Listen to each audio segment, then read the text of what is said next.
नमस्कार दोस्तों, YouTube के जड़ी बूटी ज्ञान चैनल में आप सभी का एक बार फिर तहे दिल से स्वागत है। दोस्तों, आज जिस औषधि पौधे की जानकारी लेकर आए हैं वह एक विख्यात पूजनीय औषधि है तथा हर घर आंगन की शोभा बढ़ाने वाली बूटी की ही एक प्रजाति है जिसे वन तुलसी, वन्य तुलसी, बरबरी, तुवरी, बोबई, रान तुलसी आदि नामों से जाना जाता है। इसे लैटिन भाषा में ओशिमम केनम कहते हैं। इसके पौधे बंगाल, बिहार, आसाम, मध्य प्रदेश, उत्तर प्रदेश में खूब पाए जाते हैं। यही नहीं, सीलोन के मैदानों में छोटी पहाड़ियों पर भी खूब पाई जाती है। इसके पौधे शुष्क वातावरण में होने से उनमें कुछ भिन्नता भी दिखाई देती है। इसके पौधे 1.5 फुट से लेकर 2 फुट तक ऊंचे, गुच्छेदार यानी फैलावदार होते हैं। इसका जो छुप होता है वह बहुशाखी, छोटा, तेज गंध वाला होता है। इसके पत्र कटावदार किनारों वाले मरुआ पत्रों जैसे दिखाई देते हैं। इसके पुष्प श्वेत रंग के चक्राकार गुच्छों में आसपास लगे रहते हैं। इसके हर गुच्छे में लगभग 6 पुष्प होते हैं। इसके बीज कुछ गुलाबी चमक वाले काले रंग के तथा खसखस की भांति आकार के दिखाई देते हैं। इसके पुष्प बबई से छोटे रोम युक्त होते हैं। इसके पत्र पुष्प सूखने पर सहज चूर्ण बन जाते हैं। इसके जो भेदों की बात करें तो यह श्वेत व काले 2 प्रकार की रंगों वाली होती है। इसके गुण धर्मों की बात करें तो दोस्तों, यह वन्य तुलसी जिसका रस कटु तिक्त होता है, वहीं लघु रुक्ष तीक्ष्ण गुण वाली उष्ण वीर्य यानी गर्म प्रकृति की औषधि बूटी है। इसका विपाक कटु होता है। यह कफवात का शमन करने वाली तथा इसके बीज वात पित्त का शमन करते हैं। चलो दोस्तों, अब बात करते हैं वन तुलसी की मात्रा, अनुपान, प्रयोज्य अंगों, प्रभाव आदि के बारे में। दोस्तों, इस बूटी के मूल पत्र बीजों का औषधि के लिए प्रयोग किया जाता है। अगर इसके पत्रों का फांट बनाकर प्रयोग करते हैं तो 30 से 70 ml तक। अगर पत्रों का चूर्ण लेते हैं तो 3 से 6 ग्राम तक की मात्रा में।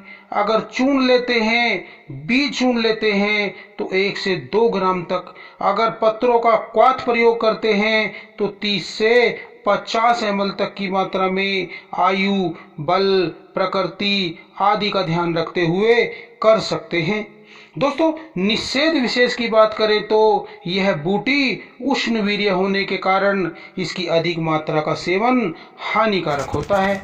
यह दृष्टि दोष या दृष्टि को कमजोर कर सकती है। इसके अति सेवन के जो दोष है उनका निवारण करने के लिए खीरा, कुल्फा आदि का सेवन करना हितकारी होता है। चलो दोस्तों, अब बात करते हैं वन तुलसी के कुछ स्वास्थ्य लाभों के बारे में। वैसे तो तुलसी की जो सारी प्रजातियां हैं वो उपयोगी, रोगनाशक, खूब गुणकारी होती हैं, लेकिन इसकी वन्य तुलसी जो प्रजाति है उसका औषधियों में खूब प्रयोग किया जाता है। आयुर्वेदिक औषधियों के निर्माण में इसका खूब महत्वपूर्ण योगदान है।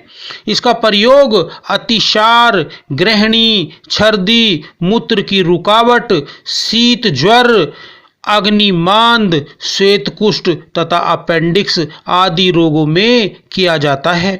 इसका प्रयोग अंतः व बाह्य दोनों तरह के प्रयोगों में किया जाता है। दोस्तों, अगर दाद हो गए हैं, बार बार हो जाते हैं, खुजली होती है तो वन तुलसी के पत्र, पमाड़, सेंधा लवण, हरड़ को कांजी तथा तक्कर के साथ पीसकर उसका लेप बनाकर दाद पर लगाने से 3 बार लगाने से दोस्तों दाद का नाश हो जाता है। दांतों में अगर कृमि हो गए हैं तो वन्य तुलसी के पत्रों का रस कान में डालने से दंत कृमि नष्ट हो जाते हैं।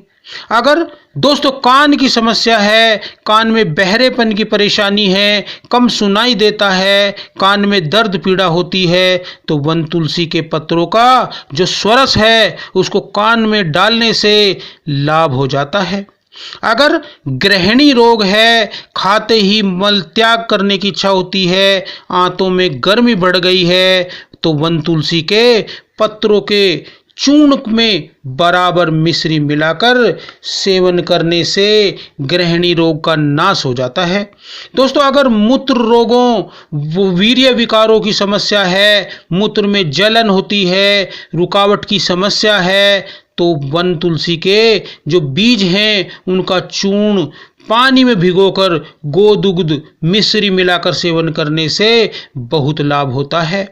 दोस्तों अगर अग्निमांद की समस्या है, भूख कम लगती है, खाने का मन नहीं करता, तो वन तुलसी के पत्रों का जो है रस है, स्वरस है, उसको 3 ग्राम में 4-5 दाने काली मिर्च का जो चूर्ण है मिलाकर पिलाने से भूख खुलकर लगने लगती है।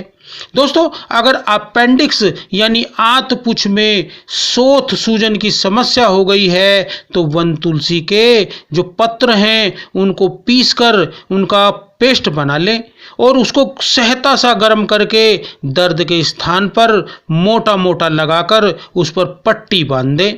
दोस्तों इस प्रकार करने से रोग निर्मूल हो जाता है। ऐसा 3-4 बार करना चाहिए। यह लेप पट्टी 24 घंटे में 3 बार लगानी चाहिए। विद्वानों ने इस रोग के लिए इस प्रयोग का खूब जो है प्रयोग किया है और हितकारी बताया है।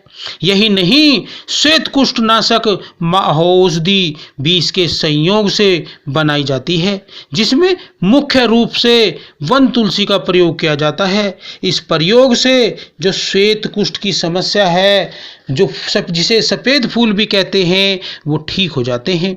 यही नहीं, इस औषधि के प्रभाव से कितने ही रोगों का नाश हो जाता है। अतः जड़ी बूटियों का प्रयोग करें दोस्तों और स्वस्थ रहें, अपने व अपने परिवार के स्वास्थ्य की रक्षा करें। दोस्तों वीडियो को पूरी देखने के लिए बहुत बहुत धन्यवाद। अगली वीडियो में फिर मिलते हैं, तब तक के लिए नमस्कार। जय हिंद, जय आयुर्वेद।